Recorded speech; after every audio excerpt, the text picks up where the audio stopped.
Medical કોલેજના અધિષ્ઠાતા doctor Amol Bhaven પર મૌખિક પરીક્ષા દરમિયાન વિદ્યાર્થીનીઓ સાથે ડપલા કર્યાના ગંભીર આક્ષેપો કરાયા. વડોદરા સ્થિત બરોડા મેડિકલ કોલેજમાં એક અત્યંત ચોંકાવનારી ઘટના પ્રકાશમાં આવી છે, જેમાં સંસ્થાના ઉપઅધિષ્ઠાતા પર વિદ્યાર્થીઓ દ્વારા જાતીય સતામણી અને ડપલા કરવાના ગંભીર આક્ષેપો લગાવવામાં આવ્યા છે. પ્રાપ્ત માહિતી અનુસાર મૌખિક પરીક્ષા દરમિયાન આ પ્રાધ્યાપક દ્વારા વિદ્યાર્થીનીઓ સાથે અત્યંત બેહુદુ અને અશોભનીય વર્તન કરવામાં આવ્યું હોવાની વ્યાપક ફરિયાદ ઉઠી છે. પવિત્ર વિદ્યાધામમાં બનેલી આ ઘટનાને પગલે સમગ્ર શૈક્ષણિક અને તબીબી જગતમાં ભારે ખળભળાટ મચી ગયો છે. આ ગંભીર મામલામાં આક્ષેપિત પ્રાધ્યાપક ડોક્ટર અમોલ ભાવેન સામે સત્તાધીશો દ્વારા તાત્કાલિક ધોરણે કડક કાર્યવાહી હાથ ધરવામાં આવી છે. સમગ્ર પ્રકરણની નિષ્પક્ષ અને સઘન તપાસ થાય તે હેતુથી આ કેસ સંસ્થાની મહિલા ઉત્પીડન નિવારણ સમિતિને સોંપી દેવામાં આવ્યો છે. ભોગ બનનાર વિદ્યાર્થીનીઓની સત્તાવાર ફરિયાદના આધારે તપાસ સમિતિ દ્વારા ઝીણવટભરી કાર્યવાહી શરૂ કરી દેવામાં આવી છે અને સત્ય બહાર લાવવા માટે તમામ સંબંધિત પક્ષોના નિવેદનો નોંધવાની તજવીજ ચાલી રહી છે.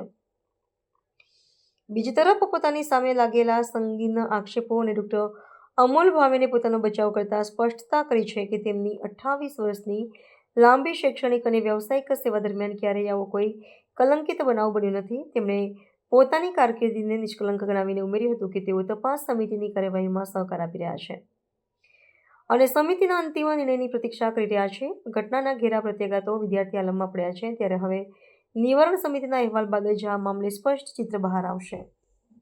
નમસ્તે. આજે જે તમે પેપરમાં વાંચ્યું કે આ વાત જે તમે જાણો છો, સાચે આ રીતે કોઈ જ રીતે મારા તરફથી છેડતી કે હું કંઈક રોંગ ઇન્ટેન્શન્સથી એમને અડક્યો એવું કોઈ દિવસ આજ દિન સુધી મેં કર્યું નથી.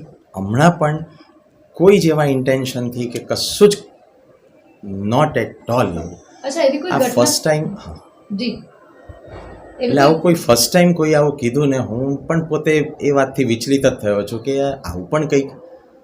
અને સ્ટુડન્ટ્સને એ પણ લાગ્યું, સ્ટુડન્ટ્સે બીજું કોઈક સ્ટુડન્ટ્સ એટલે કે એમને બીક પણ લાગે મારી પોસ્ટથી કે એ રીતે. હવે મને સાચે આ વાતનું તો આટલા વર્ષોથી હું આ કામમાં છું, સ્ટુડન્ટ્સ ડીન રહ્યો 5-6 વર્ષ, આ પોસ્ટ પર છું. એટલે હું આવી વાત કરું તો 2012-13 કે ત્યારથી હું આ બધા કામમાં ઇન્વોલ્વ છું. કોઈ દિવસ સ્ટુડન્ટ મારથી ગભરાયા હોય આવું જાણીને તો અમુકને હસવું આવ્યું કે મારથી કેમ ગભરાય, પણ એ જાણીને મને તો સાચે જ બહુ દુઃખ થયું કે સ્ટુડન્ટ્સ મારથી ગભરાતા હોય. કોઈ આ હમણાંના સ્ટુડન્ટ વિદ્યાર્થીનીએ લેખિતમાં ફરિયાદ પણ કરી છે કે આપે એમને બદ ઇરાદાથી એમને ટચ કર્યું છે અને બેડ ટચ કર્યું છે. બદ ઇરાદો જે શબ્દ તમે વાપર્યો ને, ગુજરાતી છો, હું નોન ગુજરાતી છું પણ યસ અહીંયા રહું છું એટલે ગુજરાત માટે મહત્ત્વનું. એવું કોઈ જ એમને લાગ્યું ચોક્કસ. એટલે જ મેં એવું પણ ગઈકાલ કીધું, મેં કીધું જો સ્ટુડન્ટને લાગ્યું હોય તો મને કીધું હોત તો મેં એને માફી માગી હોત કે બેટા તને આવું લાગ્યું. અને હું જ્યારે પણ મેડમ એડ્રેસ કરું ને રૂટીન વસ્તુ છે કે બેટા આવો કહીને આ એક છે, કારણ કે આ મારો સન ડોટર લોકો આ ઉંમરમાં છે એટલે it is something like same children જે વર્ષોથી છે. હવે સર મારું MBBS MD મેં આખું અહીંથી કર્યું 1990થી અને પછી 98-99 ઓનવર્ડ્સ 28 વર્ષથી હું અહીંયા જ ફરજ બજાવું છું અને એકેડેમિક્સમાં જ. અને છેલ્લા કેટલા વર્ષોથી હું આવી રીતે સ્ટુડન્ટ્સ અફેરને એક્ઝામ્સ ને બધા જ કામમાં હોઉં છું કેટલાય વર્ષોથી. આ દુઃખની વાત આવી સાચે કે કોઈ મારથી ગભરાઈ રહ્યું છે. બિલકુલ. પ્રેક્ટિકલ પરીક્ષા વખતે કોઈ વાઇવા દરમિયાન એવા સવાલો પૂછવામાં આવ્યા હતા કે જેના લીધે વિદ્યાર્થીની ના લાગ્યું?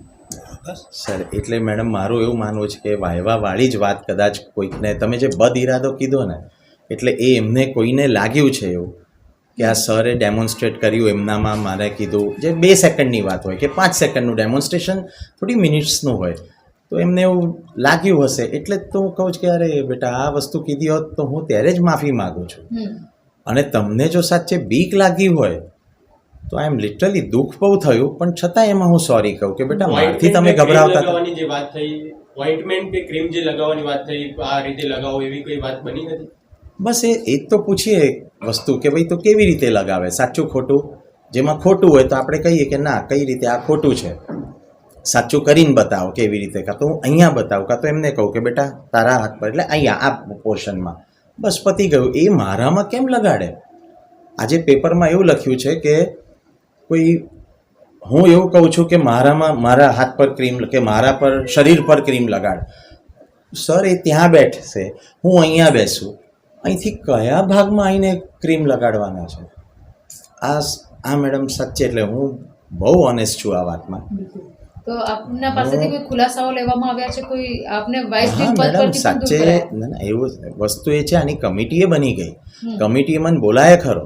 મેં તમને કીધું કે આ કમિટીના ચેરમેન બાય ચાન્સ 7 દિવસ રજા પર છે, કારણ કે એમનું પહેલેથી પ્રી પ્લાન્ડ હતું, એટલે આ વસ્તુ અટકી રહી છે.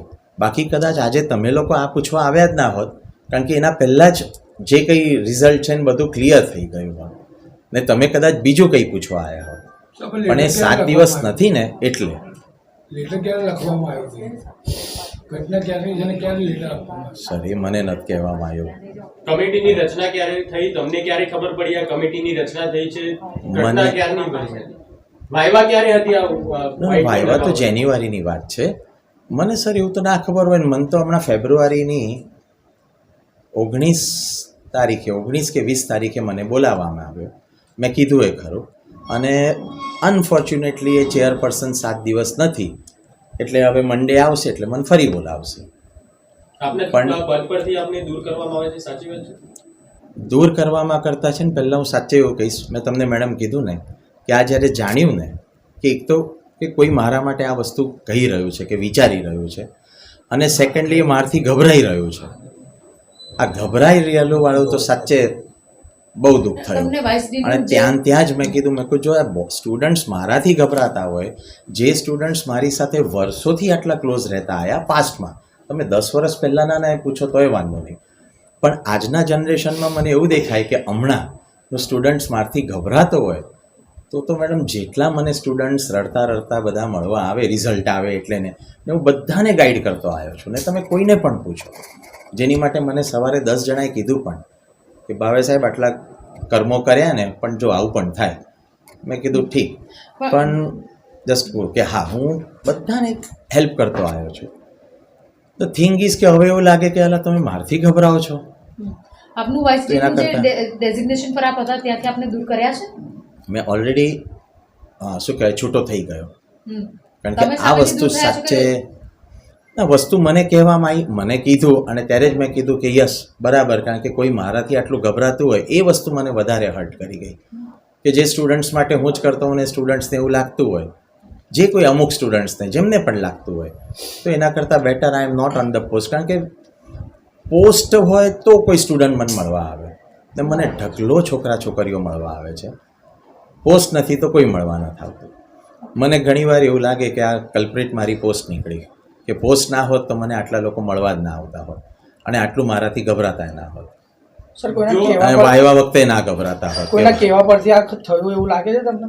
સર મને આગલી જે લોકો આવી ગયા એમને મને આવું પૂછ્યું, મેં કીધું હું શું વિચારું, આટલા વર્ષો થઈ ગયા, 28 વર્ષ અહીંયા, હવે કોણે મારું કંઈક નડતું હોય. હું ઘણા વર્ષોથી આ કામમાં છું, ઘણા વર્ષોથી આવી પોસ્ટ પર છું. પહેલાં હું ડીન ઓફ સ્ટુડન્ટ્સ હતો, એના પહેલાંય 2016-15 પહેલાંય હું આ કામ કરતો હતો જ, અને મારી પાસે એટલે એક વિશ્વાસથી બધા. એટલે હવે તમે જે પૂછો છો એવું કોઈકને કંઈક હશે મનમાં તોય મને ક્યાંથી ખબર, પણ એટલું છે કે હા એટ ધ એન્ડ મને એવું થાય કે યાર સ્ટુડન્ટ્સને આટલું મારી માટે ખરાબ ફીલ થાય કે એ થાય, એના કરતાં હું જ એમને સોરી કહું કે બેટા તમે આવું વિચારો છો, ના વિચારતા. મારા તરફથી કંઈ જ એટલે કંઈ જ એવા ઇન્ટેન્શન નથી. મને કોઈ તમને ગભરાવાનો કોઈ કે ડરાવવાનો, અમુકને એવું લાગે છે કે રિઝલ્ટ્સ ને એ બધું અમારા હાથમાં હોય. સર ક્યાંથી રિઝલ્ટ્સ અમારા હાથમાં હોય, પણ એવું લાગે પેલું પોસ્ટ ના લીધે.